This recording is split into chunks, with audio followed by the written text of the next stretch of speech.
I love Persona 5. Persona 5 is one of my favorite video games ever. I have tons of Persona 5 merchandise. I have a Discord group chat dedicated to talking about Persona 5. The contact photos for everyone on my phone are based on Persona 5. I used to stay up until 3 a.m. during high school to play Persona 5. Believe me when I tell you that I love Persona 5. But I'm still not sure if you should buy Persona 5 Royal. You never see it coming. You see that my mind is the best for rise. You're done but the time is hit you. You're not surprised.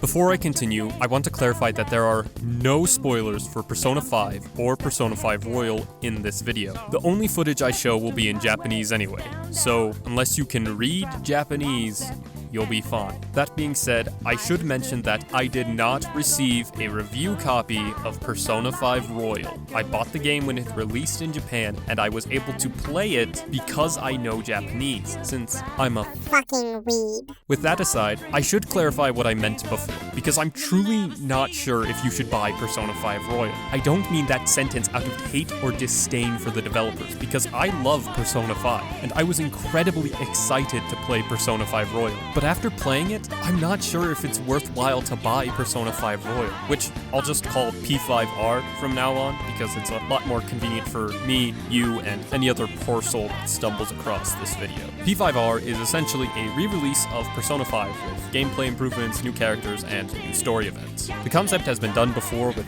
other Persona games, like Persona 4 Golden for Persona 4. It's not a surprise that P5R exists. But what's surprising to me is that I can't recommend P5R as easily as Persona 4 Golden. Persona 4 Golden is definitively the better version of Persona 4. I think the only reasons to go back to Persona 4 are for nostalgia or if you prefer a more difficult game. But for P5R, there are drawbacks and benefits to playing either version, which really is the most difficult part. The original Persona 5 is amazing, but P5R has superior gameplay improvements. Persona 5's story is amazing, but P5R's story isn't as good after the new additions. But P5R is a story-focused JRPG, so it's the most important aspect you should know about first.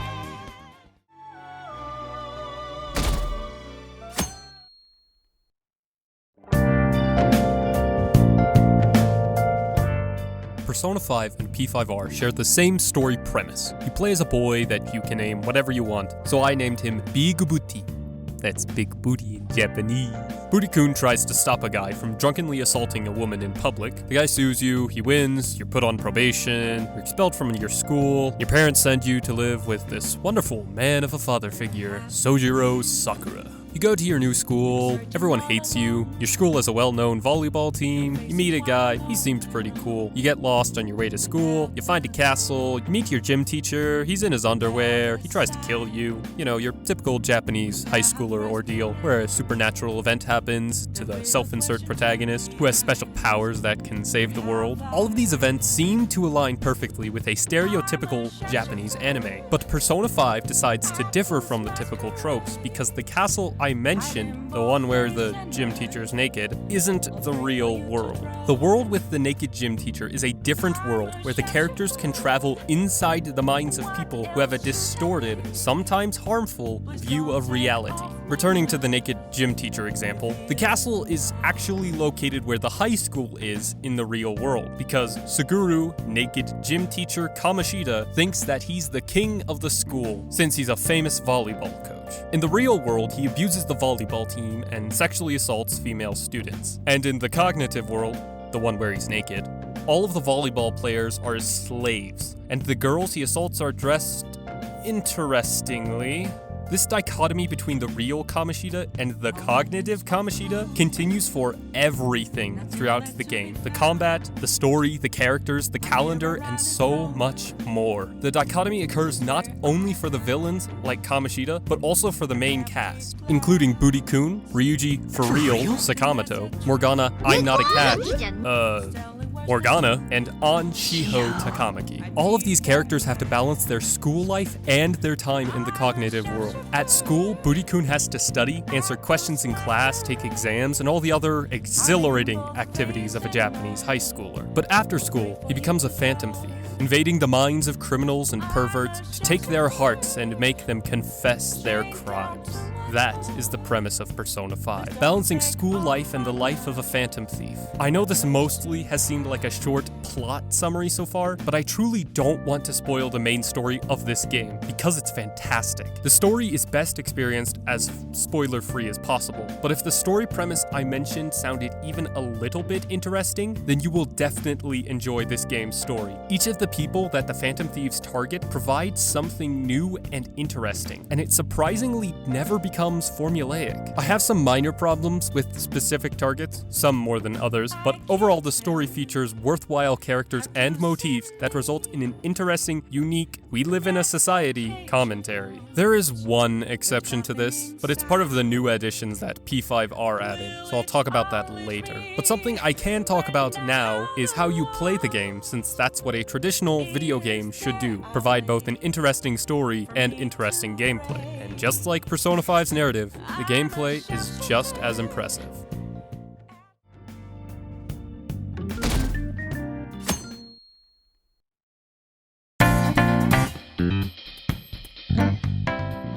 The gameplay of Persona 5, and also P5R, is segmented into two categories. The palaces, which are the places where you go inside the minds of people, and the real world, which is just Japan with some name changes to a few locations, like Sangenjaya to Yongenjaya. San means 3, and Yon means 4. Yeah, I'm basically fluent. The two gameplay styles seem contradictory, like they wouldn't mix, but they actually blend perfectly. Your actions in the palaces, the cognitive world, affect characters in the real world, also opening up the amount of things you can do in the real world. The real world also changes what you can do in the cognitive world, because your choices give you new abilities and upgrades for the cognitive world. That cycle, going to the cognitive world to change the real world, to go to the real world to change the cognitive world, to continue the cycle, is a perfect gameplay loop. Every single action you do is significant and balanced, and that means that going on a date makes you stronger. If that idea doesn't seem compelling, then there are a plethora of other social sim activities you can engage in. For instance, your very own Burikun can also spend time with his other friends, and more than friends. Or go to the gym, maybe read a book, play some video games, work at a part-time job, clean your house, play darts, wash your laundry, eat some food, take a shit, make tools, buy groceries, brew some coffee, or just go the fuck to sleep, because that all sounds like a lot. But really, all of what I just said is probably the same shit everyone else does every day. So why would anyone ever want to do the same thing they do in real life, but in a video game? Well, because each of these seemingly monotonous activities makes you smarter, faster, bolder, kinder. Yes, playing video games in a video game makes you a better person, which increases your social stats, like your knowledge, courage, proficiency, guts, and kindness, which allows you to do more activities and hang out with more people as they increase, which gives you new abilities in combat, which allows you to create better personas, and so on and so forth. All of the social activities I mentioned allow you to access new parts of the combat, which is the core of the gameplay loop, and it's the most compelling part of Persona 5, because it combines two supposedly disparate genres of video games in a seamless method that links every action together. Now, the aspect that truly defines the gameplay loop is the calendar in the top left corner, because Burikun isn't an omnipotent being, so he only has a limited amount of time and a limited amount of days. Each day has 2 slots of time to do something, either after school and evening or morning and evening. Almost all of the activities I mentioned before would take up a time slot, including entering a palace, except taking care of your plant, because this plant is very special. Please, if you play this game, don't let your plant die after over 100 hours of gameplay. But even though the game has a monumental length, there is more content than the amount of time you have in the game. And though the limit on time may seem like a detriment, it's actually the aspect of the gameplay that elevates Persona 5 to something amazing, or dare I say, masterful. The time limit forces players to choose the activities they want the most. It forces players to decide which social stats are most important to them. It makes players think about which characters they should hang out with and which abilities they should upgrade. The time limit really just adds drawbacks and benefits to the entire social system, which is something that games should do in order to create an interesting, active gameplay loop. And those decisions echo throughout the combat as well, which is also masterful.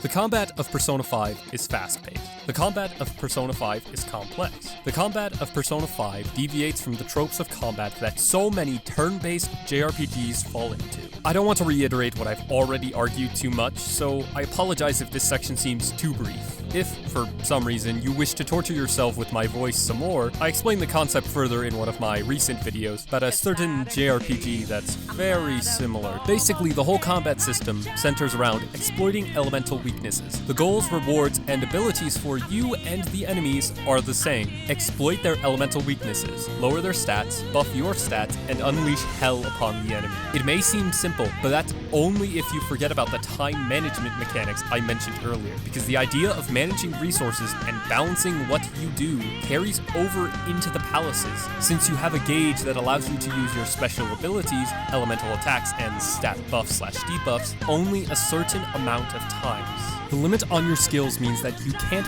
perfectly execute every single fight. Instead, you have to choose which fights are more valuable, and whether your party members are able to take some hits to their health. Really, the entire gameplay system of Persona 5, combat and otherwise, relies on balance, and it's a difficult gameplay loop to implement, because if an element is too overpowered or more beneficial than others, then the system of balance is, well, thrown off balance, which can result in something lackluster. So it's really incredible, no, masterful, that Persona 5 has such a balanced and thorough gameplay loop. And the improvements that Persona 5 has, at least to its gameplay, are incredible as well.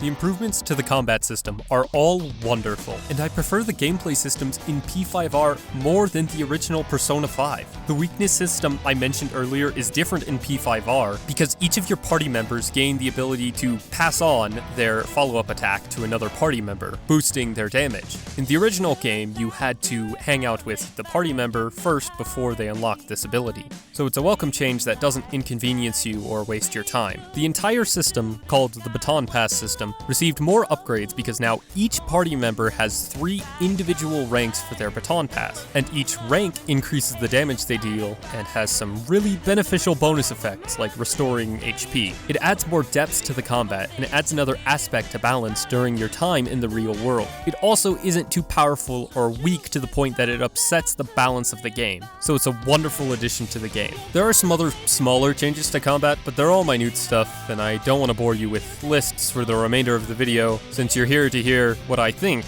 about the game, I hope. But the most significant changes occur to the activities you have available in the real world, and also the overarching story, but don't worry, I'll talk about that whole can of worms in a moment, because I'm not very thrilled to talk about it. Anyway, the developers added new hangout spots for you to go to with your friends, and one of these new spots is Kichi Joji, which is one of the larger areas you can explore, giving you more places to drag your friends. Virtual friends, of course. And also raise your social stats, including a game lounge and a jazz club. There are also some new shops to buy and sell stuff, but I think that's all the notable gameplay improvements, without spoilers. What else is there? The new music's good. I mean, Persona 5's soundtrack is already amazing, and these songs just make it better, even if some of the lyricism in the new songs feels a bit subpar. I don't want to say which tracks are worse and better, because that's kind of a spoiler.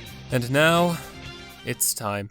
Time to discuss the new story additions in P5R. And I need to be honest, I've known about the new content basically since halfway through November last year, and I still don't like the new story. I've looked up fans' translations to make sure I got everything right. I've tried watching the ending again, and again, and again. I wanted to love P5R, but this new story isn't satisfying. Now, the rest of this section may be more spoilery than the rest of the video. If you want to be completely blind, I'd recommend skipping this section, but I will still be vague when I describe the new story, so this section is still technically spoiler-free. Have you left yet?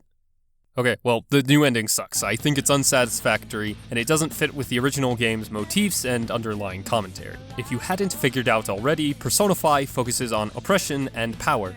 Specifically, you play as someone who fights back against oppression and people who are in corrupt positions of authority. It's a very broad theme, but it fits for all of the targets in the original Persona 5. Each of the targets had an actual position of power that's present in the real world. Let's go back to Suguru perverted gym teacher Kamoshida for a moment. His position of power is as a teacher, a real-world role where the person has control over students. Most teachers utilize their position of power to educate, showing a positive difference in their students. Kamoshida, however, is the opposite, and he uses his position to satisfy his desires for sex and control. The idea of control continues throughout all the other targets in Persona 5, and I do mean all of them, including the very last one, which some may argue against me, but I stand by my point. The new story in P5R adds an additional palace to the game, which means that the developers added one more target for the Phantom Thieves. And yet, the new target's role doesn't fit the previously established ideas that all the other targets had. The new target doesn't have a grounded position of power, which means that there isn't a real-world position of power that they hold. I would say why and give you a thorough explanation of the difference between the new target and a masterfully crafted antagonist like Kamoshida,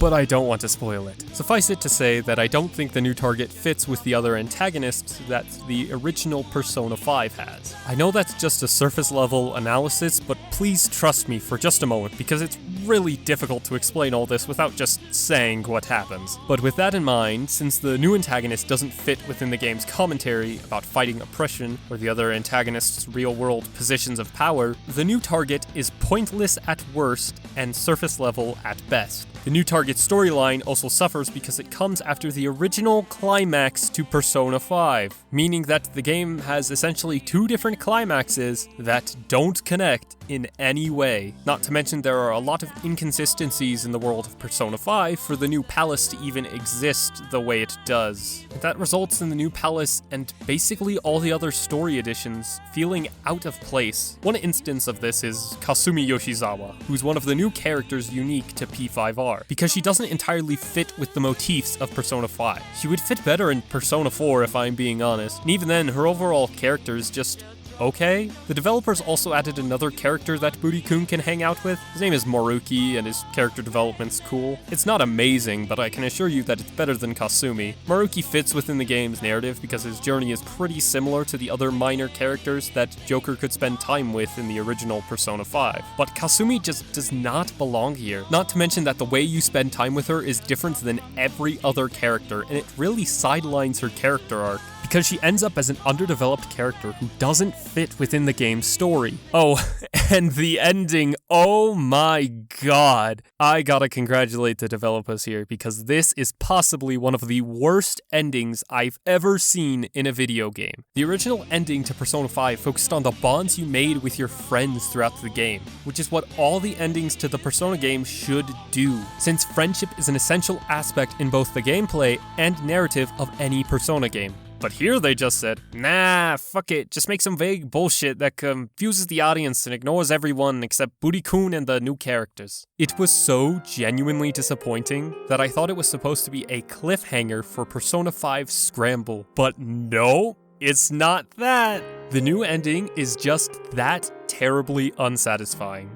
I think I've calmed down now. So after all my frustration with the new story additions, do I think you should buy P5R? Well, it's complicated.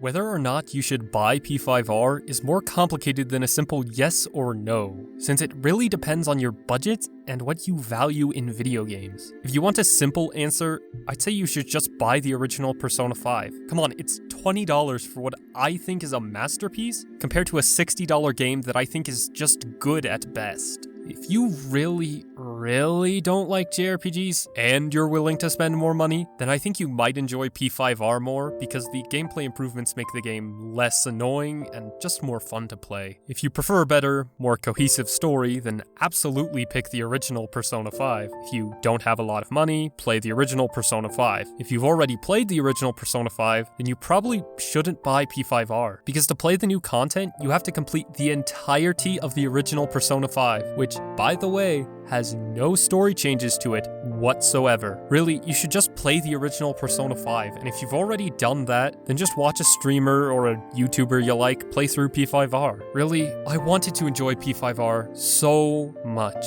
I wanted to say that it's the definitive edition for one of my favorite video games ever. But for me, it's just an average remake at best, and disappointing at worst.